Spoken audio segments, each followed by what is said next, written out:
पहले तो आउटपुट पे ही बात करना चाहेंगे क्योंकि ये थर्ड रिवीजन है और काफ़ी सारी बाकी एसोसिएशंस में भी हमने देखा है कि शुगर प्रोडक्शन इस सीजन में थर्ड रिवीजन में हम कम होता हुआ देख रहे हैं। इस्मा के नंबर्स क्या हैं और अब आपको एक्सपोर्ट्स को लेकर क्या नंबर्स हैं? Thank you. जहाँ तक रिवीजन का सवाल है, अगर आप देखें, ये रिवीजन का बेसिक वजह है कि महाराष्ट्र में जो क्रॉप हमने शुरू में एंटीसिपेट की थी, वहाँ पे क्लाइमेट कंडीशन की वजह से थोड़ा सा गिरावट आई है। बाकी स्टेट्स को हम देखें, कर्नाटका और उत्तर प्रदेश में जहाँ हमारा एस्टीमेट था वहाँ क्रॉप भी उतनी ही है, प्रोडक्शन भी उतना ही है। लेकिन जहाँ तक टोटल अगर ओवरऑल हम कंट्री की बात करते हैं तो हमने इस सिचुएशन को देखते हुए पहले से ही इसको सुविधा अनुसार हमने मैनेज किया हुआ है। अगर आप देखें, लास्ट ईयर हमने एक्सपोर्ट 110 लाख टन किया था, जो इस बार हमने केवल 60 लाख टन का ही कोटा रखा था और 60 लाख टन हमने कोटा को एक्सपोर्ट किया है जी। तो जहाँ तक डोमेस्टिक शुगर की पोजीशन की सिचुएशन है, हमारे पास जितना स्टॉक है वो काफी सफिशिएंट है हमारे कंजम्पशन को देखते हुए। ऑलराइट आदित्य, इंटरनेशनल मार्केट्स की अगर बात की जाए तो दोहरी चीज है। एक तो ये बाजार देख के चल रहा है कि इंडिया एक्सपोर्ट नहीं करेगा और दूसरा ये एथेनॉल के प्राइसेस में जोरदार तेजी है और रॉ शुगर के प्राइसेस ऑलमोस्ट 23 सेंट्स अ पाउंड की तरफ बढ़ने लगे हैं, जो कि 6 साल का हाई है। कैसे देखते हैं आप इंटरनेशनल मार्केट्स, उसका इम्पैक्ट भारतीय बाजारों पर? अगर आप देखें तो पिछले साल के मुकाबले में, क्योंकि हमने इंडिया से 5 मिलियन टन एक्सपोर्ट कम किया है जी। और जहां तक इंटरनेशनल सवाल है, इंटरनेशनल शुगर को आज भी शुगर की जरूरत है इंटरनेशनल बाजार को।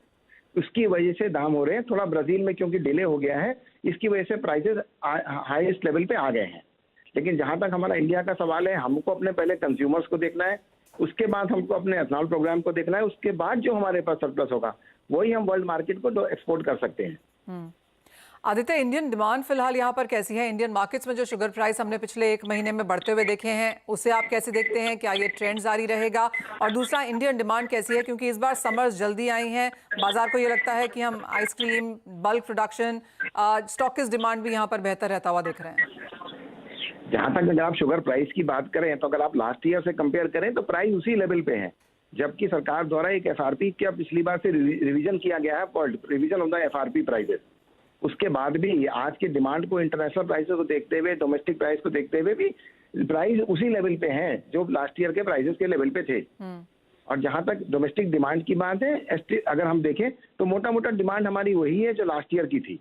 There is no growth. 2% का हमको अंदाज लगता है कि ग्रोथ होना चाहिए फ्रॉम लास्ट ईयर। तो आदित्य, फिर आप प्राइसेस इन्हीं लेवल्स के आसपास देखते हैं? भले ही पिछले साल के लेवल पर हैं, रीसेंट सर्ज देखा है, लेकिन यहाँ से आगे क्या प्राइस आउटलुक है? हमको लगता है प्राइस फर्म रहने चाहिए, इसी लेवल पे प्राइस मोटा फर्म रहने चाहिए। एक और चीज होती है, जब हम चीनी देखते हैं कि एवरी 3 इयर्स की एक साइकिल है और जिस तरह से अभी का मूव है, बाजार को लगता है कि नेक्स्ट सीजन थोड़ा और मुश्किल रह सकता है क्योंकि एथेनॉल डाइवर्जन तो उतनी ही रहेगी, केन बुआई के ऊपर यहाँ पर नजर रखनी होगी। आपको लगता है कि अगले साल और भी कम एक्सपोर्ट होगा? मतलब बाजार को लगता है 3-4 मिलियन टन से ज्यादा नहीं होगा। I know it is still early days और शायद हम ये पूरी डिस्कशन प्रीएम्प्ट कर रहे हैं, लेकिन अब अगला सीजन आप कैसे देखते हैं? करेक्ट, क्योंकि आप जो कह रहे हैं एथेनॉल का, अगर आप देखेंगे लास्ट ईयर से इस बार 1 मिलियन टन हमने एक्सपोर्ट में इसमें एथेनॉल डाइवर्जन बढ़ाया है। लास्ट ईयर अगर हमारा एक्सपोर्ट में एथेनॉल में डाइवर्जन 3 मिलियन था, इस बार 4 मिलियन है।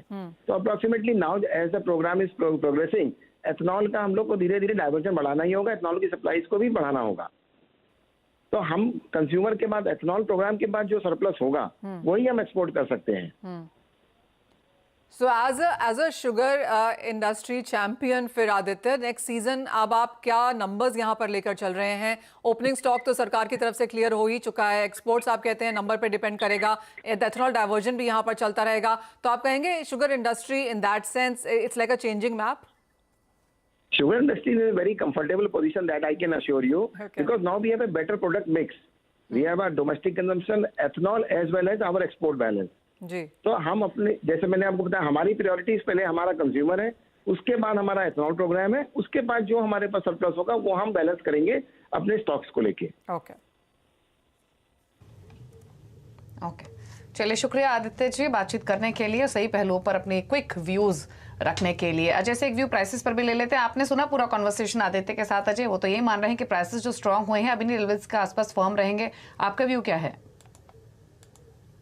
अगर हम देखें तो इंटरनेशनल मार्केट में भी जिस ढंग से 20 सेंट के ऊपर प्राइसेस निकले हैं, ये कहना कि टेक्निकल ब्रेकआउट ही दिखा रहा है, जो करीबन 28 सेंट तक का लेवल बैर मिनिमम दिखा सकता है। जिस ढंग से हमने 22-23 के जो एक्सपेक्टेशंस है उनमें कमी आते हुए देखी, और साथ में खास करके वेदर कंडीशन काफी इंपॉर्टेंट रहेगा, बिकॉज एक तरफ हम देख रहे हैं कि हैवी रेन है ब्राजील साइड, या दूसरी ड्रॉट कंडीशन है वो इंडिया की साइड बनता हुआ दिखाई देगा एल नीनो की वजह से, जो कहना कि शुगर प्रोडक्शन को फर्दर भी इंपैक्ट करता हुआ दिखाई देगा। और डिमांड साइड हम देख रहे हैं कि डोमेस्टिक साइड में अब डिमांड सीजन है, तो इन सबको देखते हुए मुझे लगता है कि प्राइसेस डोमेस्टिक मार्केट में भी करंट लेवल से एटलीस्ट अगर हम बात करें तो ऊपर में 38-3900 तक के भी लेवल दिखा सकते हैं, जबकि इंटरनेशनल में 28 से 30 सेंट के आसपास प्राइस वापस जाते हुए दिखाई देते हैं।